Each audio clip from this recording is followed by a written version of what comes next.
Hey, what's up? I'm going to talk a little bit about crop planning and some tips that I've learned this year. So, the first thing that I'll say about it is it's basically one of the most important things that you can do on your farm. You can't really do a farm without it. So, it's really good to see other farms that inspire you and check out their crop plan. Um, that's definitely one of the best ways to develop a good one yourself. There's a lot of different facets to a good crop plan, and having one that you can use and that you update is a huge asset to your farm, just as much as any other tool, maybe more so. With that being said, if you're a new farmer like we were, it's a little bit hard to follow a crop plan the first year, especially when you don't know the days to maturity and stuff like that. Or it's like your days to maturity and the the system isn't really fully worked out yet because you are still new to seeing how the seasons change your average growing time and yield and stuff like that. Or like some crops you can't grow at certain parts of the year at all. So the first couple years, 1 or 2 years, sometimes three, four, whatever, are really the years where you're going to be learning your crop plan. So you can do your best to find someone. We found JM Fortier, um, who's running a really cool farm, and we're taking his master course. And so we got his whole crop plan, and it takes us through planning for how much production that you want, um, which is based on how much you can sell, and that's really the key. And then taking that and then figuring out all the way down to like daily tasks and how much seed you need to order and stuff like that from the beginning. And so our farm here in California is we farm 12 months out of the year because we have really nice weather. But other farms, they take time off, so they usually crop plant in those times. So for us, we're kind of just always crop planting and trying to think ahead as much as possible, learning and recording data all the time. So like whatever yields we're getting in the field, trying to keep track of that, how much we're planting, if that was too much or too little, based on the restaurants that we sell to and the people that want our stuff. So yeah, there's really a lot to it. You know, the most important thing is that you're keeping spreadsheets and that you've got your farm laid out on there, and that you know um, where the crop began and how long it was in the nursery and then how long it was in your field. So another thing that's kind of goes hand in hand with crop planning is your nursery, and having one is the most important thing. Having a nursery is essential to any farm, especially if you have a really small farm. If you have a bigger farm, I could see maybe you could get away without having one, but I mean, if you've got the money to have a bigger farm, you might as well get a nursery anyway. But the nursery is just where you like get your plants started, and then you eventually take them out to the field. And a lot of our information about our plantings we store in our nursery. So we've got printouts of every crop, when we want to weed them, how we want to weed them, how dense we want to sow them in our field or transplant them, how long the transplants should be in cell trays for, how many cell trays um, per bed, a lot of different things. So getting a really good crop plan is definitely something you're going to pat yourself on the back for in the long run, and I really recommend it. We're not perfect with ours, but definitely having a plan and getting a gauge on like what you think you can sell from the beginning is a great way to go. There's nothing worse than throwing produce away or than any food that you grow. So you really don't want to overproduce your food. You want to grow exactly how much you need, and then you want to be really consistent with your customers. So it's better for your customer to not want something any more than it is for you to not have it when they want it. At least that's our philosophy. Um, and then also at the same time, you don't want to grow too much and hope that you can sell it if you're not sure if you can, because it just takes up a lot more of your time and a lot more stuff needs to be done. It's not just planting it; it's maintaining it and doing all this other stuff. And then especially if you're going to end up just composting it at the end, it's like a big, uh, you know, it's cool to want to do a lot, but also you just need to do what you need to do. So take that into consideration, and yeah, come up with a good crop plan. Even if your first couple of years you just have a spreadsheet that you're just recording when you're putting things in transplants, when you're transplanting them from your nursery into the ground, and then when you're harvesting, that's really good information to have.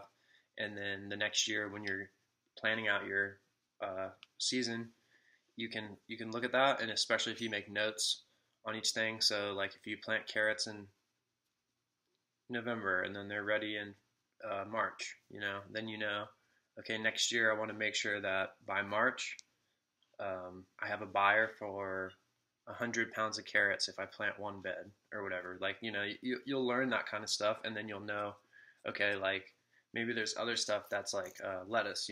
Your lettuce in the spring is going to grow fast and it's going to bolt. So that means it's going to go to flower and then you can't sell it. So if you know that if you're planting in November and that your lettuce will be ready in February, and that it bolts in March, then you can know that if I want to plant lettuce and I want to plant the same amount, I have to sell all that lettuce by March.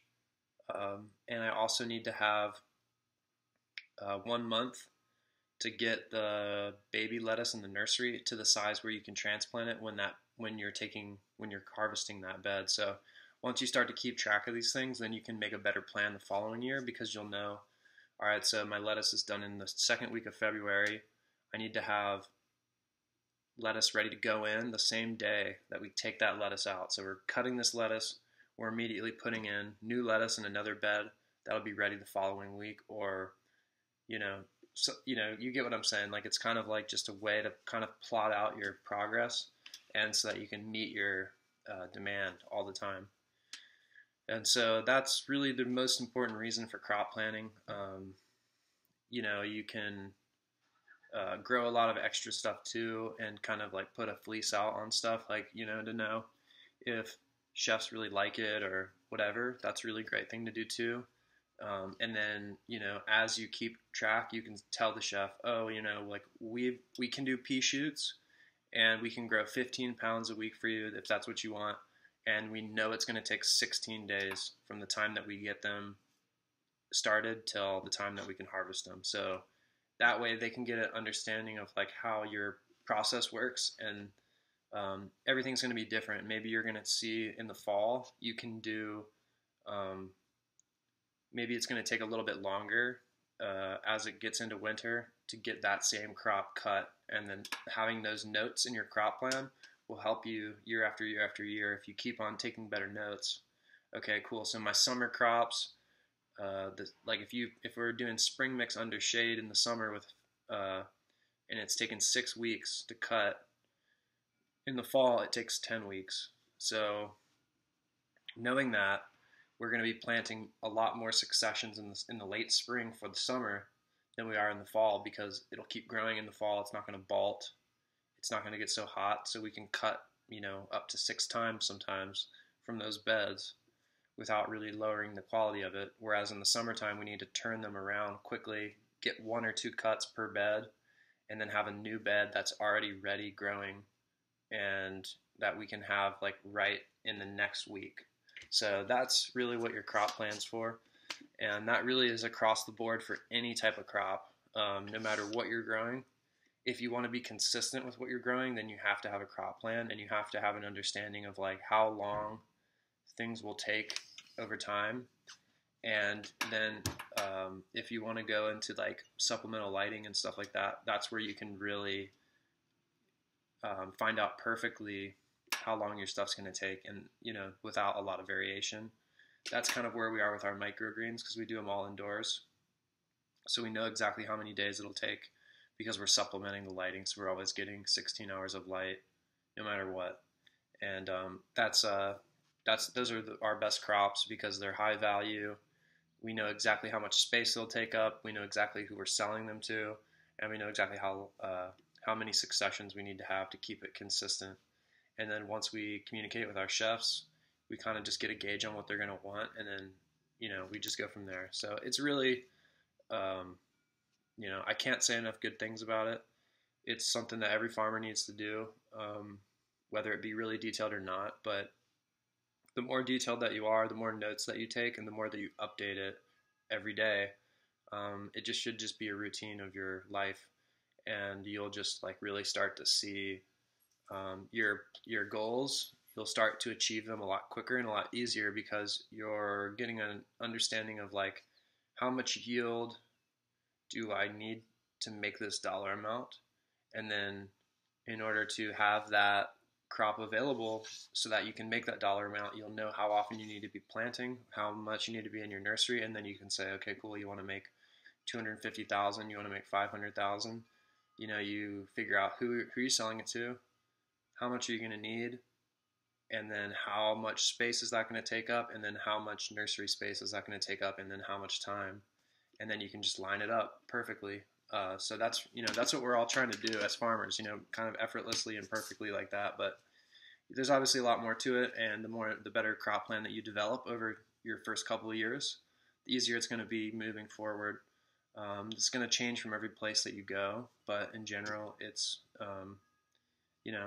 relatively simple once you get it down, and it just takes a couple of years. So if you're just starting, hang in there and start recording your data. I know it seems like something that's kind of unnecessary, but take it from me. You're going to need to do it at some point, and it's better to just start early and understand exactly how much time, because sometimes what you think in your head is really happening.